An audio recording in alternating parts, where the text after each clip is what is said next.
So you're thinking about breast augmentation. But let's be real, where do you even start? Implants, fat transfer, incision types, placement options? It can feel overwhelming, almost like there are too many choices and not enough clear answers. And you're not alone. Breast augmentation is one of the most popular cosmetic surgeries in the world, yet it's also one of the most misunderstood. Maybe you found yourself late at night searching questions like, which implants look the most natural? How much does it really cost beyond what the ads say? What's recovery really like? Will I be in pain for weeks? And is it truly worth it in the long run? If that's you, I want you to know this video was made with you in mind. In the next little while, we're going to walk through everything, from implant types and fat transfer, to costs, scars, recovery, risks, and even the emotional side of this decision that doesn't get talked about nearly enough. This won't be a sugar-coated version. I'll share the pros, the cons, the things I wish I knew beforehand, and what you can really expect before and after surgery. So if you've been feeling curious, maybe a little nervous, or just unsure of where to start, grab a coffee, get comfortable, and let's take this step together. By the end, you'll have a much clearer idea of whether breast augmentation feels right for you. Section 1. Why women consider breast augmentation. Before we dive into the technical stuff, let's talk about why. Why do so many women choose breast augmentation in the first place? It's not just about vanity, it's often way deeper than that. Some women have always had smaller breasts and want to feel more proportionate. Others notice changes after pregnancy, breastfeeding, or major weight loss. Breasts can lose volume, sag, or feel deflated. Some women want to correct asymmetry. Because yes, most breasts are uneven, but sometimes it's noticeable enough to bother someone's confidence. And then there are women who've gone through mastectomy or trauma and are seeking reconstruction. Here's the truth. Wanting to change your breast doesn't mean you're insecure or shallow. For many, it's about feeling balanced in your own skin, regaining confidence, or simply achieving the look you've always imagined for yourself. And that's valid. But, and this is important, the decision has to be for you, not for a partner, not for society, not for Instagram likes. If you're considering this, the first step is making sure it aligns with your own goals, values, and body image. Section 2. The implant options. What's on the menu? All right, let's dive into the good stuff. The actual implant types. There are 4 main categories: saline, silicone, and gummy bear implants. But implants aren't the only option. Fat transfer is another alternative. Each comes with pros and cons, and the best choice really depends on your body type, lifestyle, and the look and feel you want.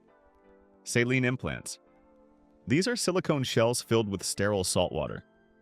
The cool part? They're inserted empty and filled once inside your body, which means a smaller incision. If they rupture, the saline is safely absorbed by your body. You'll notice right away because the implant deflates, almost like a balloon. Pros: smaller scars, safer if leaks occur, often more affordable. Cons: can feel firmer or less natural. Rippling is more common. Price range: $4,000 to $8,000. Silicone implants. These come pre-filled with a gel that feels soft and natural, much closer to real breast tissue. They've been the gold standard for years since they usually look and feel more realistic. Pros: natural feel, smooth appearance, less rippling. Cons: require a larger incision, leaks are harder to detect. MRIs or ultrasounds may be needed every few years. Price range: $5,000 to $10,000. Gummy bear implants. Technically called cohesive gel implants. They hold their shape even if the shell breaks.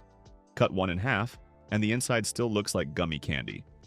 They're often teardrop-shaped, creating a natural slope. Pros: very natural silhouette keeps its shape well. Cons: requires a longer incision, harder to adjust if changes are needed. Price range: $6,000 to $12,000. Fat transfer augmentation, the natural alternative. Not everyone wants implants. Another option is fat transfer, where surgeons liposuction fat from areas like your stomach, thighs, or hips, process it, and inject it into your breasts. This is becoming increasingly popular, especially for women who want a subtle, natural-looking boost, typically about 1 cup size. Pros: uses your own fat, no foreign material, natural look and feel, plus body contouring benefits.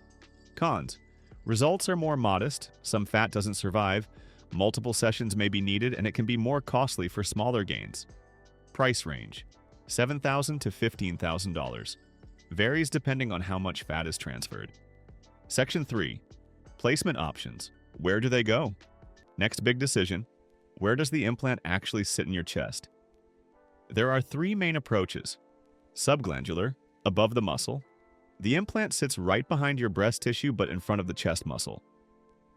Recovery is quicker and less painful, but in women with thinner tissue, the implant edges might be visible. Submuscular, under the muscle. The implant goes beneath the chest muscle. It tends to look more natural, especially if you're lean, and lowers the risk of complications like capsular contracture. Downside: more discomfort during recovery. Dual plane. This is a combo. The upper part is under the muscle and the lower part is under the breast tissue. It gives the natural look of submuscular placement, but allows the lower breast to expand more naturally. Think of it like choosing not just the product, but also the placement of the furniture in your house. Same implant. Totally different vibe depending on where you put it. Section 4. Incision techniques. How do they get in there? Now, how do surgeons actually put the implant in? There are a few incision techniques. Inframammary fold. The cut is made in the fold under the breast. This is the most common, and scars are usually well hidden. Periareolar. A circular cut around the nipple's lower edge. Gives great access but might change nipple sensation. Transaxillary. Through the armpit. No breast scars, but it can be harder to place the implant precisely. Tuba. Belly button incision. Rare and only for saline implants. A cut near the belly button, with the implant tunneled up into the breast. No breast scar, but technically challenging and not widely used. Section 5. The money talk. What does it really cost? Okay, let's talk numbers, because this is huge. In the US, breast augmentation usually costs $5,000 to $15,000 total. That typically includes surgeon's fee, anesthesia, operating room or facility costs, the implants themselves, and follow-up appointments. But here's the kicker. Prices vary a lot. In Beverly Hills or New York, you might pay nearly double what you'd pay in a smaller city. The surgeon's reputation and experience also play a big role. And don't forget the possible long-term costs. Implants are not lifetime devices. While some last 20+ years without issues, many women choose to replace or revise them at some point, especially if problems arise, like rupture, capsular contracture, or a change in aesthetic goals. If complications happen, revision surgery can cost as much or more than the first procedure. For silicone implants, the FDA recommends routine imaging, MRI or ultrasound, every few years to monitor for silent rupture. So think of this not as a one-time purchase, but as an investment in your body that may require maintenance over time. Section 6. The risks and possible side effects. Now, the less glamorous part, risks.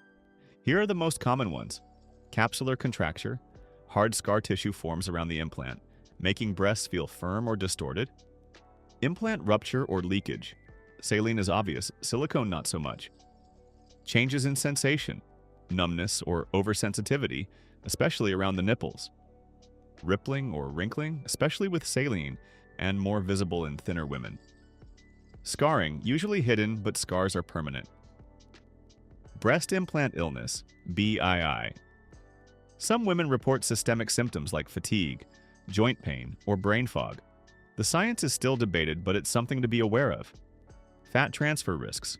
Fat can be reabsorbed, cause lumps, or, very rarely, lead to fat embolism. The key is knowing these risks up front and having a surgeon who's transparent about them. Section 7. Before surgery. Mental and physical prep. If you're seriously considering surgery, here's what you'll need to do. Consultation. Expect your surgeon to measure you, discuss your goals, and possibly use 3D imaging or implant sizers to help visualize results. Stop smoking and drinking alcohol at least 2 weeks before surgery. Pause medications or supplements that increase bleeding risk, like aspirin, ibuprofen, vitamin E, or certain herbs. Arrange time off work. You'll need at least a week, sometimes 2. Set up a recovery space. Think comfy pillows, easy-to-reach essentials, and someone to help around the house for the first few days. Emotional prep. Be ready for swelling, bruising, and your new breasts looking off at first. It can take months to see the final results. Mammograms. If you are within the age risk guidelines, usually starting at 40 for average-risk women, and due for a mammogram, get one before surgery. Implants or fat transfer don't eliminate the need for routine breast cancer screening. Be sure to tell your radiologist about any implants or prior surgery so they can adjust imaging techniques accordingly. Section 8. After surgery, the real recovery experience. Here's what most people don't realize. Recovery is a journey. Day 1 to 3. The tightness and pressure can feel intense, like an elephant is sitting on your chest. Pain meds will help, but expect soreness. Week 1. You'll wear a surgical bra, sleep on your back, and moving your arms will be limited. Don't even think about lifting heavy stuff. Weeks 2 to 4, swelling and bruising start to fade. You can do light activities, but still no workouts. Months 1 to 3, breasts start dropping and fluffing, meaning the implants settle into a more natural position. Month 6 plus, final results start to show. By now, they feel more natural and the scars begin to fade. Things people don't always tell you. The first shower feels like heaven. Driving is awkward until you can move comfortably. Intimacy may feel strange at first, both physically and emotionally. Swelling can make one breast look different from the other. Totally normal early on. Section 9. Mental and emotional side of surgery. This part doesn't get enough attention. Surgery isn't just physical, it's emotional too. Even if you're buzzing with excitement beforehand, it's completely normal to feel a mix of emotions. You might notice anxiety creeping in the days leading up to the procedure, or find yourself thinking, what did I just do? Right after surgery.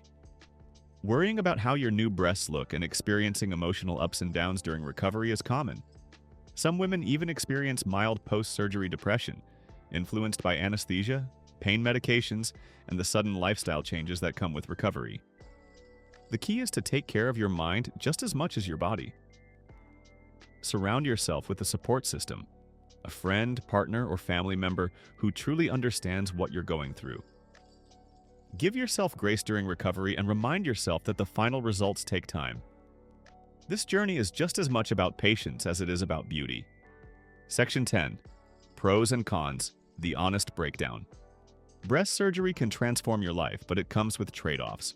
On the positive side, many women feel a surge of confidence, notice a more proportionate body shape, enjoy how their clothes fit, and correct asymmetry or changes from pregnancy. On the flip side, it's expensive, both upfront and potentially down the line if revisions are needed. Scars, while often well hidden, are part of the process. Recovery takes time and can be uncomfortable, and like any surgery, there are risks. Finally, implants aren't permanent. Some women choose or need replacements years later. Knowing both sides helps you step into surgery with eyes wide open, empowered by the benefits and prepared for the challenges. Final checklist. Are you ready? Before booking your surgery, take a quiet moment to reflect. Ask yourself, am I doing this for me? Can I afford the surgery and any future costs? Am I prepared for recovery time? Do I fully understand the risks? Have I found a board-certified surgeon with plenty of experience? If you can answer yes to all of these, you're in a great place to move forward.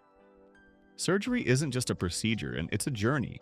And the best journeys start with clarity, preparation, and confidence in yourself. So, there you have it. The complete guide to breast augmentation. Implants, fat transfer, costs, pros, cons, risks, and what to expect before and after surgery. At the end of the day, this decision is personal. For some women, it's life-changing in the best way. For others, they realize it's not worth the maintenance or risks. The most important thing is making the choice for you, not for anyone else. If you found this helpful, don't forget to hit that like button, subscribe for more deep dive videos, and drop your questions in the comments. Thanks for hanging out with me today, and I'll see you in the next one.